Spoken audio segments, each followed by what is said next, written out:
So I'm gonna make my lunch today, and I'm gonna use these awesome eco-friendly reusable food wraps that I just love.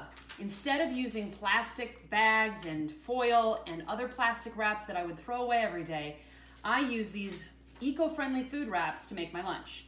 So first of all, I'm gonna take my little cheese blocks that I've cut up. I'm gonna take some crackers, put these in the middle.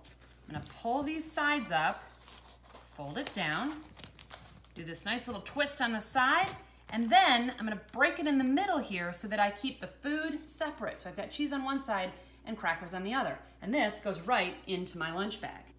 And these are my wonderful wraps. So you have here, I have two that are in the crisper with my vegetables.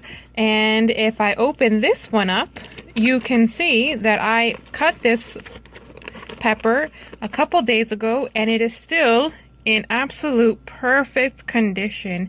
It looks like I just cut it today, but it didn't. It's actually been a couple of days. These things are amazing. I absolutely love them. Totally worth the money.